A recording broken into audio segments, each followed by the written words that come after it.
Hai,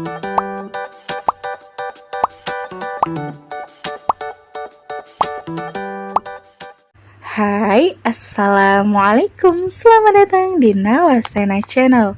Hari ini saya akan melanjutkan membacakan novel yang berjudul Terpaksa Menikahi Bad Boy Season 2 Bab 38. Jangan lupa di like, komen, dan subscribe ya.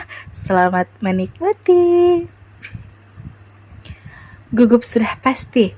Sampai-sampai Arsi tak kuasa menunjukkan wajahnya di hadapan orang-orang. Setelah sampai di depan Liliana, Arsi lebih banyak bersembunyi di balik punggung Juan. Bukan hanya perasaannya saja, tapi kenyataannya memang saat ini dirinya diperhatikan lamat-lamat oleh Liliana, Anna, dan kedua tantenya Juan. From head to toe, dari ujung kepala sampai ke ujung kaki. Mereka hanya menatap dan memperhatikan tanpa ada siapapun yang menyapa kedatangan Arsi. "Mam, kenali nih, Arsi," kata Juan dengan bangga. "Duh, tante jadi bingung.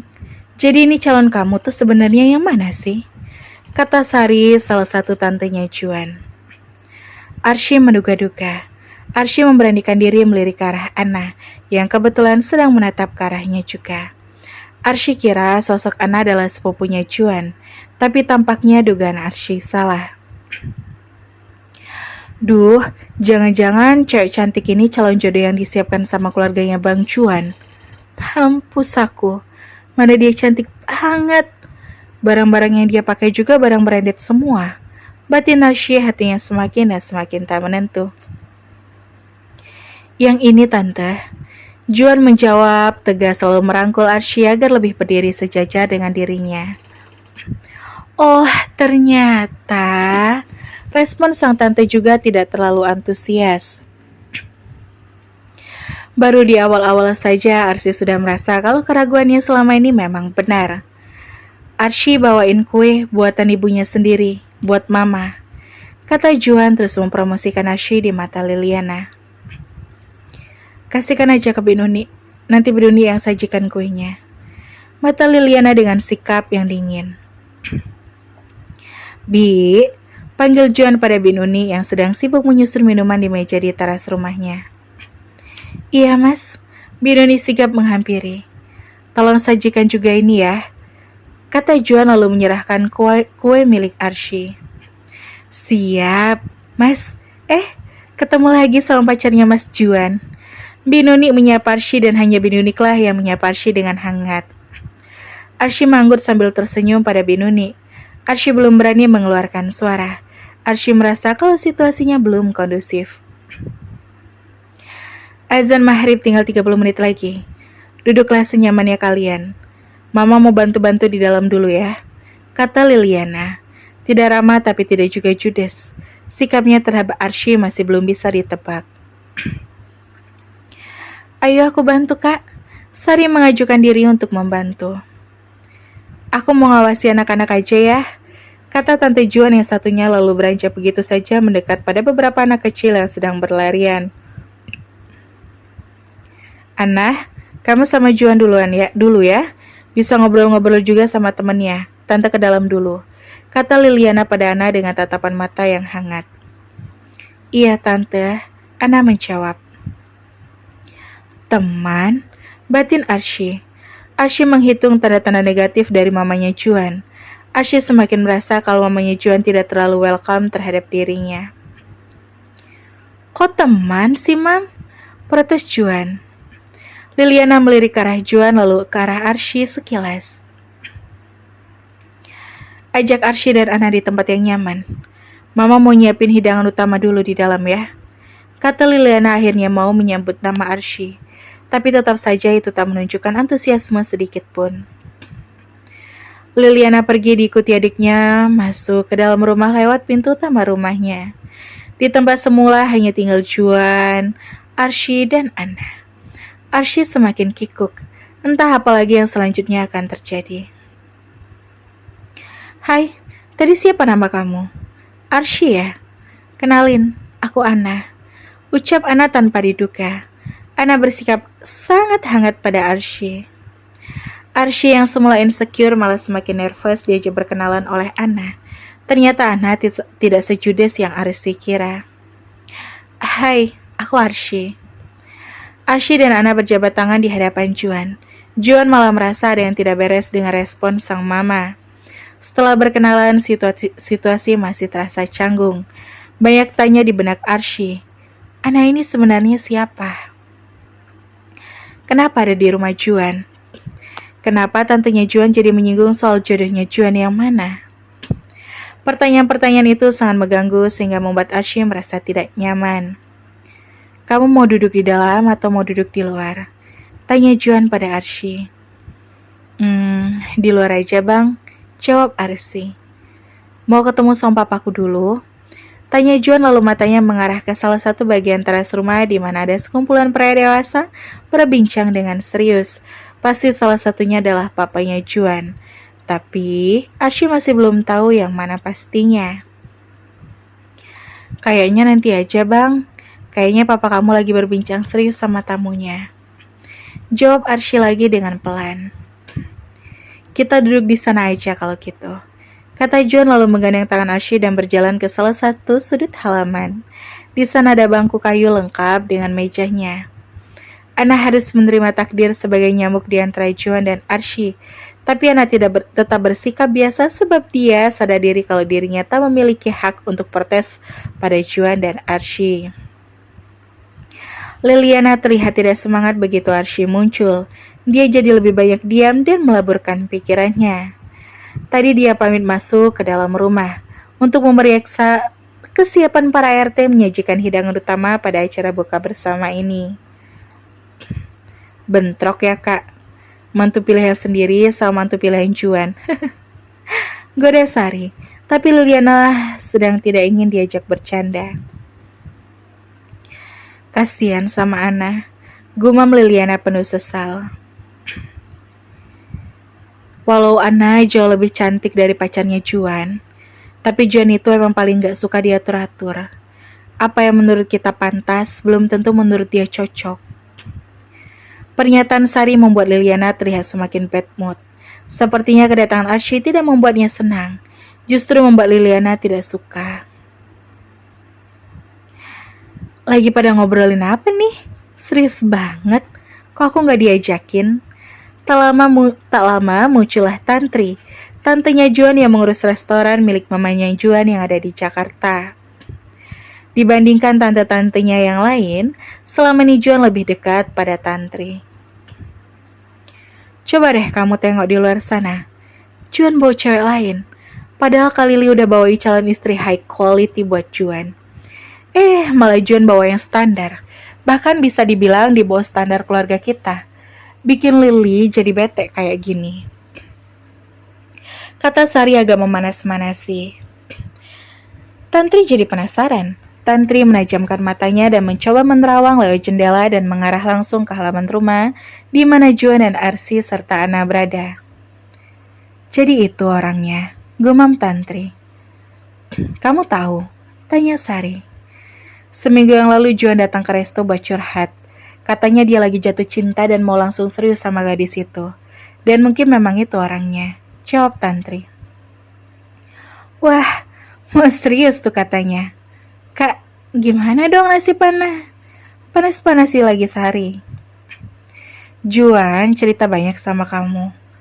Tanya Liliana pada Tantri. Enggak juga. Cuma ya gelagatnya belakangan ini kayak orang yang lagi jatuh cinta. Kalau menurutku sih ada sedikit perubahan dari diri Juan. Dia mulai tanya-tanya soal urusan restoran. Mungkin udah mulai niat mau ninggali dunia balapan. Ceritakan Tantri membuat Liliana semakin tertarik. Dan Tantri hendak menambahkan. Dan apa? Tanya Sari yang kepo, Liliana juga kepo. Tapi dia lebih banyak diam. Dan Juan udah ngasih diamond ring ke gadis itu. Sari terbeliak, begitupun dengan Liliana. Sungguh, Liliana tak menduga kalau putranya sudah serius menautkan hatinya pada gadis yang menghadapnya tadi. Serius? Tanya Sari. Iya, serius. Dia beli cincin itu di tempat aku biasa beli perhiasan. Coba aja nanti Kak Lili sama Kak Sari perhatikan. Pasti cincin itu melingkar di jari manis gadis itu. Ya ampun Juan, kamu sweet banget sih. Tapi kamu tahu gadis itu kuliah di mana atau kerja di mana? Sari terus mengorek informasi. Dan pertanyaan-pertanyaan Sari sudah cukup mewakili apa yang ingin Liliana tanyakan juga. Kalau nggak salah, nggak kuliah sih. Dia kerja di minimarket. Jawab Tantri. Hah, kerja di minimarket? Di toko retail gitu? Iya. Jadi apa? Manajer? Tanya Sari. Kasir sih setauku. Prak. Entah apa yang merasuki Liliana sampai dia kehilangan konsentrasi dan menjatuhkan piring yang sedang ada di tangannya. Sampai pecah berserakan menjadi serpihan beling tajam di lantai. Suara pecahan itu terdengar sampai keluar dan menarik perhatian orang-orang. Ya ampun Kak Lili kenapa? Hati-hati, nanti serpihan belingnya bisa kena kaki loh. Kata Sari lalu mengamankan Liliana agar menjauh dari area pecahan piring itu. Kak Lili kenapa? Tanya Tantri tak kalah panik. Sorry, piringnya licin, jadi jatuh gitu aja. Ucap Liliana dan perasaannya semakin tak menentu. Tapi Liliana berusaha menyembunyikan kegalauannya saat ini. Masa sih? Apa Biayan gak bersih nyuci piringnya? Gerutuk Sari. Bi, tolong ini diamanin dulu beling-belingnya. Pinta Tantri pada Biayan yang datang menghampiri dengan lap dan ember kecil di tangannya. Iya, Bu. Biayan segera membersihkan bekas pecahan piring yang tadi dijatuhkan oleh Liliana saat mendengar kalau Arsy adalah seorang kasir minimarket. Ada apa sih? Para pria kompak masuk ke dalam rumah, termasuk Juan juga yang mencoba mencari tahu apa yang terjadi di dalam rumah utama mereka. Tadi aku mencahi piring, Mas. Gak sengaja. Gak apa-apa kok. Jawab Liliana pada Adiaksa. Bikin kaget aja. Kirain ada apa. Tapi kamu gak luka. Gak ada yang luka kan? Gak ada kok. Aku, Sari sama Tantri gak luka. Cuma piring pecah aja. Mama kenapa? Kok bisa sampai mecahin piring? Tanya Juan kali ini yang ikut mendekat, diikuti oleh Arsy dan Anha yang ikut panik. Liliana tak lantas menjawab pertanyaan Juan. Liliana hanya menatapnya dengan tatapan penuh tanya. Tak ada yang tahu kalau penyebab Liliana kaget sampai menjatuhkan piring adalah karena ia mendengar profesi Arsy yang notabene telah diberi cincin oleh Juan. Tampaknya Liliana belum siap menerima kenyataan kalau Juan telah memiliki pilihannya sendiri yang ia anggap tak lebih baik dari Anna, secara fisik maupun secara status sosial. Mam, tanya Juan lagi, tapi Liliana tetap bergeming terhadap Juan. Lalu Liliana mengalihkan manik matanya ke arah Arsy yang ikut panik di belakang Juan. Ada rasa tak rela yang mulai menguasai diri Liliana. Gak apa-apa kok. Mama kamu cuma jatuh piring secara spontan karena piringnya licin. Jawab Tantri pada Juan. Kok bisa sih mama gak hati-hati begitu? Tanya Juan lagi. Liliana tetap tak mau menjawab. Liliana kecewa pada Juan sehingga dia diam saja. Karena azan maghrib tinggal 5 menit lagi, kita kumpul aja di sini ya. Ayo, ambil tempat duduk masing-masing.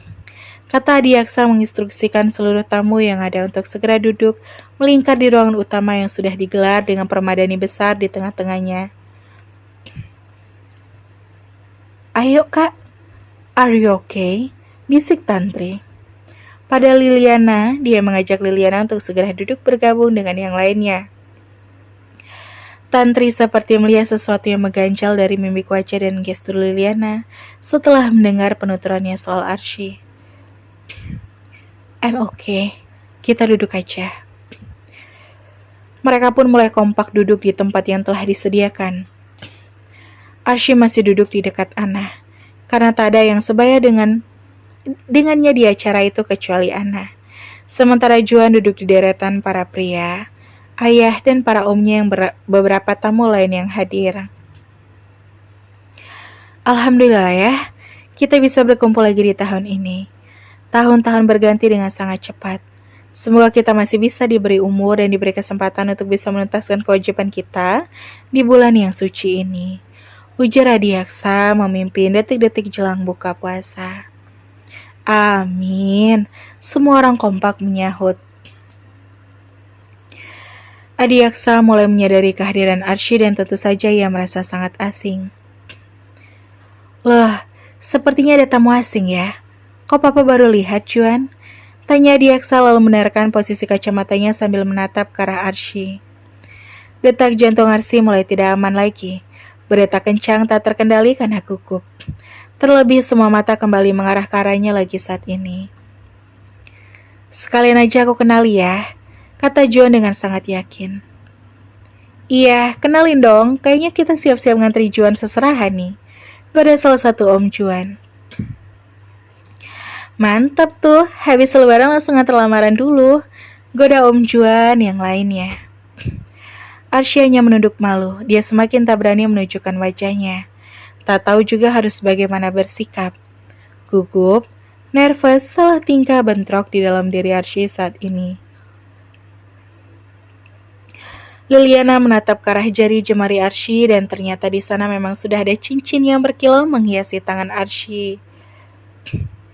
Doi aja ya om, ini emang pacarku, namanya Arsy. Juan memperkenalkan Arsy dengan bangga ke hadapan keluarganya. Akhirnya gue publik juga, goda tantri saat ini. Iya tante, thanks buat sarannya. Aku udah nggak akan pelin-pelan lagi. Aku udah memantapkan hati. Kayak yang tante tantri wanti-wantikan ke aku waktu itu. Sahut Juan pada tantri. Just follow your heart. Ketika kamu yakin, maka genggamlah keyakinan kamu itu, kata tantri. Ucapan tantri sedikit membuat hati Arsy lega. Ternyata di antara tatapan sinis mamanya Juan dan dua tantenya yang lain, masih ada yang sedikit bicara lebih netral, pikir Arsy. Oh, jadi ini kejutan yang kamu bilang pas makan sahur tadi, tanya Adiaksa. Iya, Pak. Ini calon menantu papa, tegas Juan. Cie. Para om masih kompak menggoda Juan. Tak ada sedikit pun keraguan yang terlihat di diri Juan saat ini. Dia benar-benar yakin mengenalkan Arsy sebagai calon istrinya. Sayangnya, reaksi Adiaksa juga hampir sama dengan reaksi Liliana. Keduanya sama sekali tidak tertarik dengan deklarasi Juan. Justru mereka merasa tidak enak pada anak yang sejak tadi terlihat diabaikan. Nggak meyakinkan. Gumam Sari sambil memicingkan matanya ke arah Arsy. Dengan jelas Arsy bisa mendengar cibiran Sari dan hati Arsy kembali serasa ditarik ulur. Arsy belum bisa menghitung berapa banyak orang yang welcome padanya dan berapa banyak orang yang sinis padanya. Walaupun gap umur kami cukup jauh, tapi aku yakin kalau aku gak akan mengulur-ngulur waktu lagi. Sehabis lebaran, sebelum papa balik ke Kanada, aku mau nikahin Arsy. Juan semakin melaju mengutarakan maksud hati dan keyakinannya. Wah, benar-benar di luar dugaan ya. Benar-benar gaspol kamu Juan. Seru salah satu om Juan. Iyalah om, ini karena aku udah yakin 100%. Sahut Juan. Go ahead boy. Tante sih selama kamu suka, kamu nyaman, kamu mau, kamu yakin, Tante akan dukung kamu berjodoh dengan siapapun. Kata tantri sekali lagi, statement tantri sedikit menenangkan hati Arsy. Thanks tante, ucap Juan pada tantri. Duk. Suara beduk mulai terdengar dari masjid terdekat di komplek perumahan. Tak lama kumandang azan mulai bersahutan dari beberapa masjid lainnya dan sudah tiba saatnya berbuka. Alhamdulillah, obrolan terjeda oleh azan maghrib. Dan Arsy bisa sedikit bernapas lega karena setidaknya dirinya tak akan jadi pusat perhatian lagi untuk beberapa saat. Ya ampun, ini horor banget. Benar-benar memacu adrenalin. Tapi aku nggak tahu gimana reaksi mama papanya Bang Juan. Sumpah, aku nggak berani noleh ke arah mereka. Kira-kira apa ya yang ada di pikiran mereka setelah Bang Juan bilang kalau aku nih pacarnya dia? Batin Arsy sambil menunggu doa berbuka puasa selesai dibacakan oleh Adiaksa. Dan setelah doa berakhir, barulah mereka kompak membatalkan puasa dengan seteguk air putih. Silakan, berbukalah dengan yang manis-manis. Semua orang mulai mengambil takjil yang menghadiri acara buka bersama saat ini cukup banyak dan ramai. Selain para kerabat, juga ada beberapa staf dan ajudan papanya Juan. Yang pasti di sana sangatlah ramai dan hangat.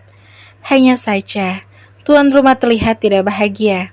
Sesekali Liliana melempar tatapan matanya pada sosok Arsy yang sedang berbincang riang dengan Juan, sambil tersenyum dan bercanda. Juan, nak, kenapa kamu mengecewakan mama untuk kesekian kalinya? Masalah pendidikan, masalah pergaulan, mama udah gak pernah mempermasalahkan itu. Tapi kenapa harus masalah jodoh juga? Bisakah mama mencampuri urusan jodohmu? Untuk kali ini, mama gak akan bisa membebaskan kamu lagi untuk memilih sesuai yang kamu inginkan. Urusan jodoh, mama gak akan main-main. Kamu harus dapat yang lebih baik dari perempuan yang saat ini duduk di sampingmu itu. Please, mengertilah nak.